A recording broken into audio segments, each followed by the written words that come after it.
নির্বাচনের game changer হতে পারে সুইং ভোটার, পাল্টে দিতে পারে সমীকরণ। দোদুল্যমান ভোটারদের মন জয় হারজিত বলছেন বিশ্লেষকরা।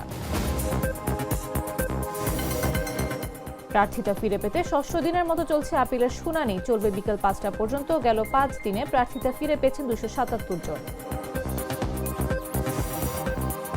কথা রাখতে পারল না এনসিটিবি, সব বই পেতে আরো 15 দিনের অপেক্ষা। হতাশ মাধ্যমিক ও সমমানের শিক্ষার্থীরা।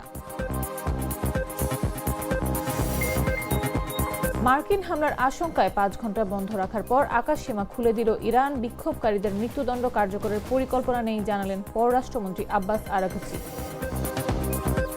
এবং পরিচালক নাজমুলকে শোকজ করেছে বিসিবি। 48 ঘন্টার মধ্যে দিতে হবে লিখিত জবাব। নিয়ম অনুযায়ী বিষয়টি নিষ্পত্তির আশ্বাস।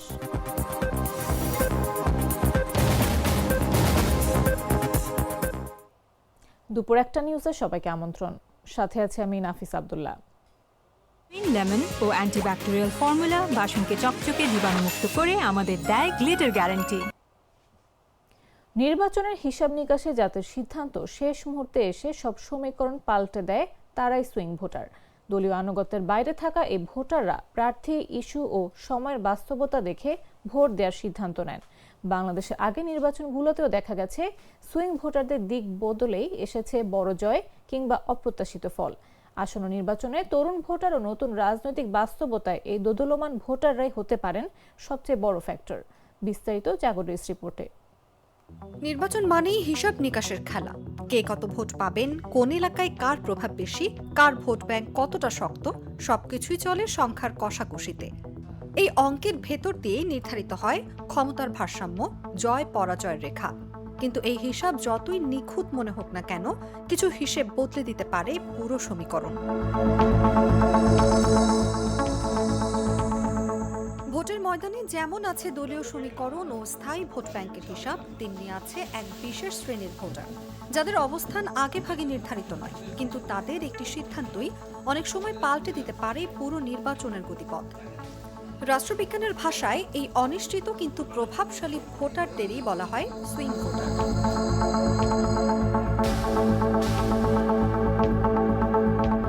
তাদের দোলাচল, তাদের পছন্দের পরিবর্তনই নির্বাচনের ফলাফলে এনে দেয় নাটকীয় মোড়।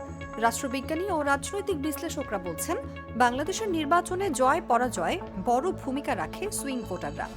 প্রশ্ন হতে পারে, সুইং ভোটার কারা এবং কিভাবে বদলে দেন ভোটের হিসেব?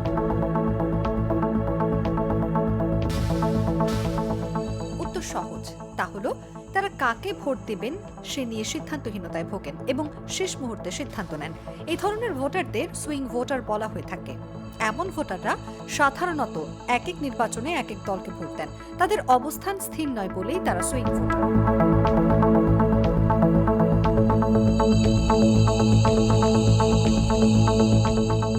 ঊনবিংশ এবং বিংশ শতাব্দীর শুরুতে যখন দল ভিত্তিক রাজনীতি খুব শক্তিশালী ছিল, তখন মানুষ বংশ পরম্পরায় একই দলকে ভোট দিত। কিন্তু সময়ের সঙ্গে সঙ্গেই একদল সচেতন ভোটার তৈরি হয়, যারা প্রার্থীর গুণাগুণ বা ইস্যু দেখে ভোট দেওয়া শুরু করে।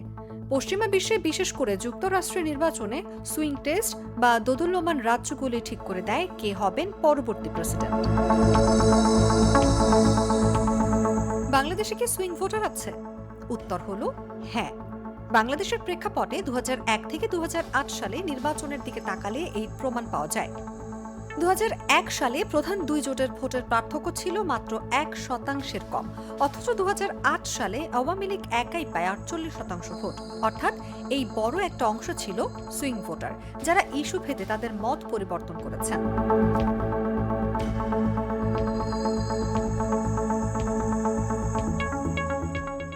আসন্ন ত্রয়োদশ নির্বাচনে সুইং ভোটারদের কি ভূমিকা থাকবে? উত্তর অবশ্যই থাকবে। এমনকি বিশেষজ্ঞরা বলছেন, এবার সব রেকর্ড ছাড়িয়ে যেতে পারে। কারণ গত 3টি প্রশ্নবিদ্ধ নির্বাচনে একটি বড় প্রজন্ম ভোট দেওয়ার সুযোগ পায়নি। আগামী নির্বাচনে তরুণ ভোটারের সংখ্যা হবে প্রায় 5,56 লাখ, যা মোট ভোটারের 43%-এরও বেশি। এই বিশাল তরুণ গোষ্ঠী হতে পারে আগামী নির্বাচনের গেম চেঞ্জার।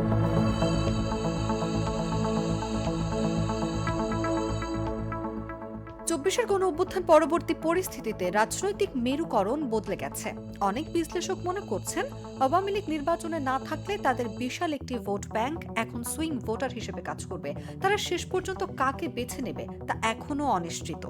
এছাড়াও সুইং ভোটাররা রাজনৈতিকভাবে অজ্ঞ নয়, বরং তারা শেষ মুহূর্ত পর্যন্ত অপেক্ষা করেন। তারা দেখেন কাকে ভোট দিলে দেশ নিরাপদ থাকবে, কার কাছে তার স্বার্থ সংরক্ষিত হবে। আসন্ন নির্বাচনে এই দোদুল্যমান ভোটারদের মন যারা জয় করতে পারবেন, বিজয় তাদেরই সুনিশ্চিত বলে মত রাজনৈতিক বিশ্লেষকদের। বড়গুণের অনেক মানুষই জানেন না গণভোট কি। আসন্ন ত্রয়োদশ জাতীয় সংসদ নির্বাচনের সঙ্গে এবার গণভোটও অনুষ্ঠিত হবে। নতুন এবং প্রান্তিক ভোটাররা ভিন্ন ধারণা রাখলেও বেশিরভাগ মানুষ সিদ্ধান্ত নিতে পারছেন না। বড়গুনার 2টি আসনে মোট ভোটার সংখ্যা 8,51,790, পুরুষ ভোটার 4,23,000, নারী 4,28,000, তৃতীয় রিংয়ের ভোটার 15 জন। নতুন ভোটাররা কিছুটা জানলেও অনেকেই গণভোটের বিস্তারিত জানে না। বিস্তারিত জাগরের রিপোর্টে। বরগুনার মানুষ ভোটের অভিজ্ঞতা রাখলেও গণভোট সম্পর্কে ধারণা কম। টেলিভিশন, সোশ্যাল মিডিয়া এবং মানুষের মুখে শুনলেও হ্যাঁ বা না সিদ্ধান্ত দিতে পারছেন না তারা। ভোট নিয়ে আগ্রহ থাকলেও গণভোটের ব্যাপারে জানেন না অনেকেই। তাই ভোট দেওয়ার সুযোগ থাকলেও গণভোট কি তা নিয়ে সংশয়ে রয়েছে ভোটাররা। গণভোট কয় কি? আমি এই শুনলাম গণভোটটা কি লাভ লস এটা তো আমরা জানি না। গণভোটটা আমি বুঝছি হাতারি যে এই যে গণভোট ও মুখ সুমুখ হ্যাং ত্যাং টিভি টুবিতে দেখি যে গণভোট ঠিক আছে। গণভোটটা যে কে রে কয় এই আমরা চেনলাম না। গণভোট আমরা কখনো দিই নাই। শুনি এবছরে হা না ভোট, তাই হার ভিতরে কি আর নার ভিতরে কি আমরা এটা জানি না। এদিকে নতুন ভোটাররা জানলেও গ্রামের বেশিরভাগ মানুষ গণভোট সম্পর্কে জানেন না। শুধুমাত্র টিভি বা ফেসবুকে শুনেছেন তারা। ফলে নতুন ভোটারদের দাবি সরকারের উচিত সবাইকে সচেতন করা। শুনতেছি যে গণভোট, আসলে গণভোটটা কি? আমরা যারা মোটামুটি শিক্ষিত আছি, আমরা এই বিষয়ে আমাদের ধারণা থাকলেও যারা গ্রামগঞ্জে তাদের আসলে মোটেও এই বিষয়ে কোনো ধারণা নেই। 2015 সালে যারা আমরা ভোটার হয়েছি, এই ভোটারের পরে কেউ আমরা এখন পর্যন্ত ভালো পাই এরকম সুস্থ মতো ভোট দিতে পারি নাই। আমি 98 সালে ভোট দেই, এখন পর্যন্ত আমি শুনি নাই গণভোটটা কি এবং কেমন আমরা দেখি নেই, আর এটা বুঝিও না আমরা। এ বিষয়ে জেলা নির্বাচন কর্মকর্তা মোহাম্মদ আতিকুল ইসলাম জানান, ত্রয়োদশ সংসদ নির্বাচনকে সামনে রেখে প্রান্তিক জনগোষ্ঠীকে সচেতন করতে ভিজিডি ও ভিজিএফ উপকারভোগীদের মাধ্যমে প্রচারণা চালানো হচ্ছে। বাংলাদেশে প্রথম গণভোট হয় 1977 সালে। এরপর 1985 ও 1991 সালে গণভোট অনুষ্ঠিত হয়েছে। এবার ভোটারদের হ্যাঁ বা না ভোট দিতে হবে তত্ত্বাবধায়ক সরকার, সাংবিধানিক প্রতিষ্ঠান, দ্বিকক্ষ বিশিষ্ট সংসদ ব্যবস্থা, 30টি সংস্কার প্রস্তাব ও অন্যান্য সংশোধনী বিষয়ে। নিউজ ডেস্ক, জাগো নিউজ। প্রার্থিতা ফিরে পেতে ত্রয়োদশ জাতীয় সংসদ নির্বাচনে মনোনয়নপত্র বাছাইয়ে রিটার্নিং কর্মকর্তার সিদ্ধান্তের বিরুদ্ধে করা 6ষ্ঠ দিনের আপিল শুনানি চলছে। বৃহস্পতিবার সকাল 10টায় আগারগাঁওয়ে নির্বাচন ভবনের অডিটোরিয়ামে শুরু হয়েছে আপিল শুনানি। বিকেল 5টা পর্যন্ত চলবে এই শুনানি। প্রথম চতুর্থ দিন 70টি করে আবেদন নিষ্পত্তি হলেও পঞ্চম দিনে 100টি করে শুনানি করেছে নির্বাচন কমিশন। বুধবার শুনানি শেষে প্রার্থিতা ফিরে পেয়েছেন 74 জন, আর বাতিল হয়েছে 18 জনের আবেদন। স্থগিত রাখা হয়েছে 8 জনের। প্রার্থীর বৈধতার ক্ষেত্রে ছোটখাটো সংশোধনযোগ্য ত্রুটি বিবেচনা করছে বলে জানিয়েছে ইসি। গত 5 দিনে মোট আবেদন নিষ্পত্তি হয়েছে 380টি। প্রার্থিতা ফিরে পেয়েছেন 277, বাতিল হয়েছে 81টি আর স্থগিত 23টি। গত 5 দিনে মোট আবেদন নিষ্পত্তি হয়েছে 380টি। প্রার্থিতা ফিরে পেয়েছেন 277, বাতিল হয়েছে 81টি আর স্থগিত 23টি। 26 নির্বাচনের সংশোধিত তফসিলের সময়সূচি অনুযায়ী আপিল শুনানি চলবে 18 জানুয়ারি পর্যন্ত। 20 জানুয়ারি প্রার্থিতা প্রত্যাহারের শেষ তারিখ। পরদিন 21 জানুয়ারি রিটার্নিং কর্মকর্তা চূড়ান্ত প্রার্থী তালিকা প্রকাশ করে প্রতীক বরাদ্দ করবে। তারপর 22 জানুয়ারি নির্বাচনী প্রচারণা শুরু হয়ে চলবে 10 ফেব্রুয়ারি সকাল 7:30টা পর্যন্ত। আর 12 ফেব্রুয়ারি সকাল 7:30টায় ভোট গ্রহণ শুরু হয়ে বিকাল 4:30টা পর্যন্ত চলবে। আমি তো মশলা বদলে ফেলেছি, এবার আপনিও বদলে ফেলুন। একবার প্রাণ গুঁড়া মশলা ব্যবহার করেই দেখুন। বাহরাইনে একটি বাসায় পোস্টাল ব্যালটের অনেকগুলো খাম গণনার ভিডিও সামাজিক যোগাযোগ মাধ্যমে ভাইরাল হওয়ার পর বিষয়টি নিয়ে আলোচনার সমালোচনার মুখে ব্যাখ্যা দিয়েছে নির্বাচন কমিশন। ইসি সচিবালয়ের জ্যেষ্ঠ সচিব আক্তার আহমেদ বলেন, সেখানে 160টি ব্যালট ছিল, কোনো খাম খোলা হয়নি। এবং ভিডিওতে এই ধরনের কিছু দেখা যায়নি। বিষয়টি বাহরাইনে নিযুক্ত বাংলাদেশের রাষ্ট্রদূত দেখছেন।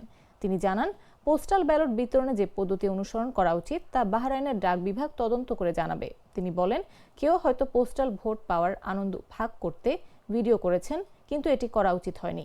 ইসি সচিব উদাহরণ দিয়ে বলেন, ছাত্র জীবনে হোস্টেলে চিঠিপত্র রেখে নেয়ার মতো একটি বাক্সে 160টি ব্যালট রাখা হয়েছিল। বাংলাদেশি প্রবাসীরা 4-5 জন মিলে ব্যালটগুলো ভাগ করে নিয়ে যাচ্ছিলেন। বিষয়টি ইতোমধ্যে বাহরাইন পোস্টকে জানানো হয়েছে। বিএনপি অভিযোগ করেছে, ধানের শীষ প্রতীকে ভাঁজ পড়েছে। ইসি সচিব জানান, প্রতীকের ক্রম গ্যাজেট অনুযায়ী রাখা হয়েছে। ইসি নিশ্চিত করেছেন, পোস্টাল ব্যালটে কোনো অনিয়ম হয়েছে কিনা তা তদন্তের পর জানা যাবে।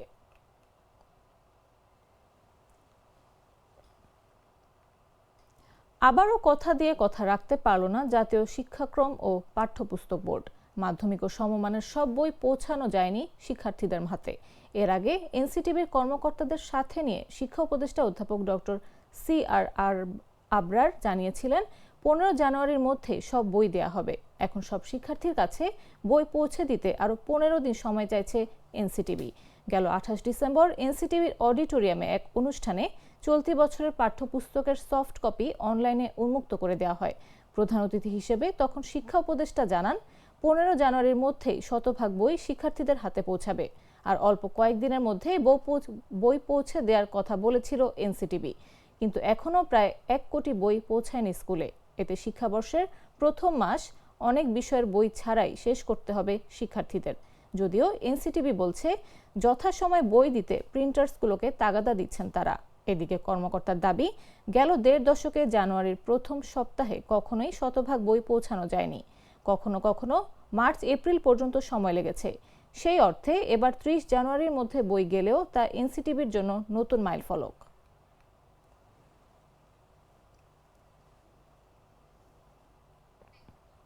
টানা 10 দিন ধরে মৃদু থেকে মাঝারি শৈত্যপ্রবাহ অব্যাহত রয়েছে।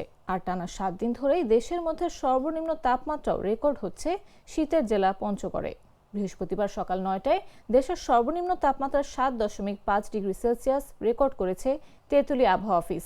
বুধবার সর্বনিম্ন তাপমাত্রা ছিল 8 ডিগ্রি সেলসিয়াস। সর্বোচ্চ তাপমাত্রা রেকর্ড করা হয় 28 ডিগ্রি। তেঁতুলিয়া আবহাওয়া অফিসের ভারপ্রাপ্ত কর্মকর্তা জিতেন্দ্রনাথ রায় বলেন, পঞ্চগড়ে তেঁতুলিয়া টানা 10 দিন ধরে সর্বনিম্ন তাপমাত্রা 7 থেকে 10-এর মধ্যেই ওঠানামা করছে। মৃদু থেকে মাঝারি শৈত্যপ্রবাহ বয়ে চলেছে। শৈত্যপ্রবাহের ফলে তেঁতুলিয়া সহ আশেপাশের এলাকায় বিকেলের পর থেকে ঘন কুয়াশা আর হিমশীতল বাতাসে হাড় কাঁপানো শীত অনুভূত হয়। কনকনে শীত থাকে সকাল 10টা পর্যন্ত। তবে সকালে সূর্যের মুখ দেখা যায় এবং ঝলমলে রোদে স্বস্তি ফেরে জনজীবনে।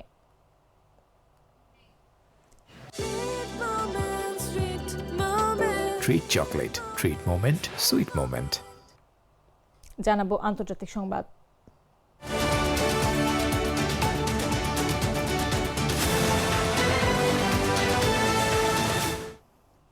আকাশসীমা খুলে দিয়েছে ইরান।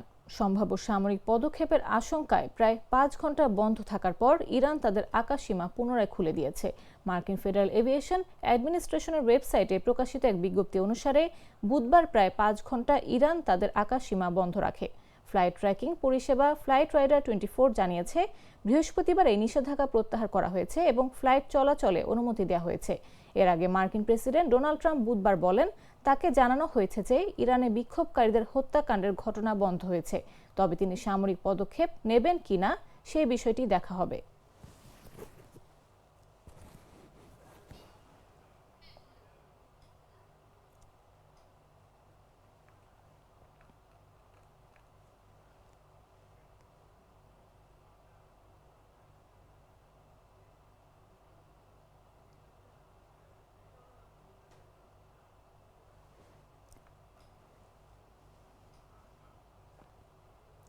বিক্ষোভকারীদের মৃত্যুদণ্ড কার্যকর করার ইচ্ছা বা পরিকল্পনা সরকারের নেই বলে জানিয়েছেন ইরানের পররাষ্ট্রমন্ত্রী আব্বাস আরাকচি। বিক্ষোভকারীদের মৃত্যুদণ্ড দেওয়ার খবরকে মার্কিন প্রেসিডেন্ট ডোনাল্ড ট্রাম্পকে সংঘাতে জড়ানোর উস্কানি দেওয়ার জন্য ভুয়া তথ্য ছড়ানোর অংশ বলে অভিহিত করেছেন।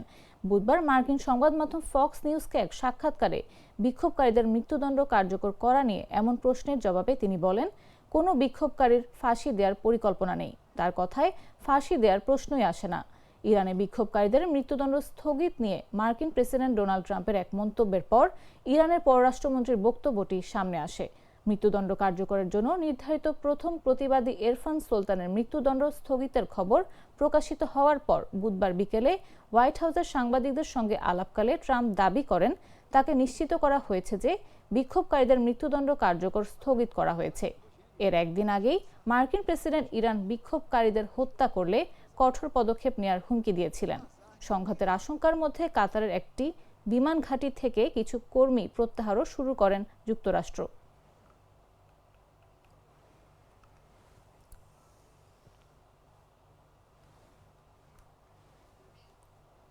এবারে খেলার খবর।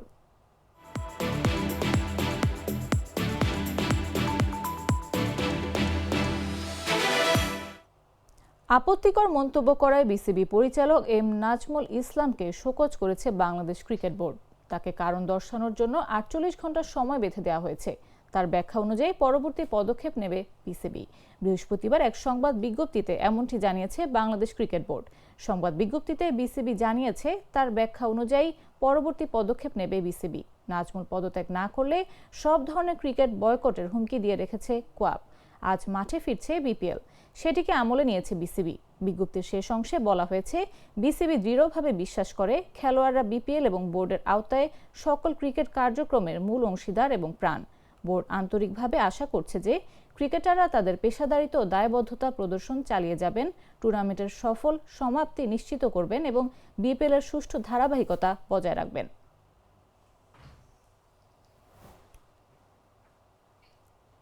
সংবাদ শেষ করার আগে শিরোনামগুলো জানিয়ে দিচ্ছি আরও একবার।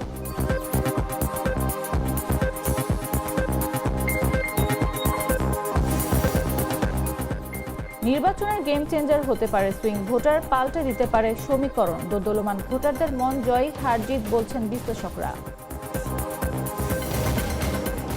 প্রার্থিতা ফিরে পেতে ষষ্ঠ দিনের মতো চলছে আপিলের শুনানি, চলবে বিকেল 5টা পর্যন্ত। গেল 5 দিনে প্রার্থিতা ফিরে পেয়েছেন 277 জন।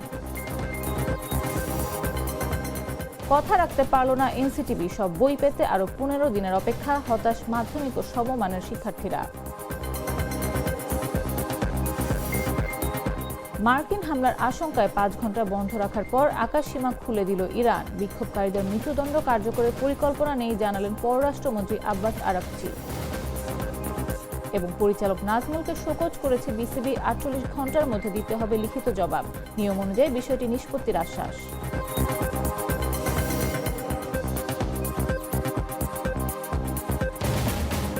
দর্শক, এই ছিল এখনকার মতো।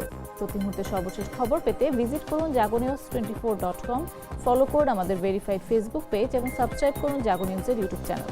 এতক্ষণ সাথে থাকার জন্য ধন্যবাদ সবাইকে।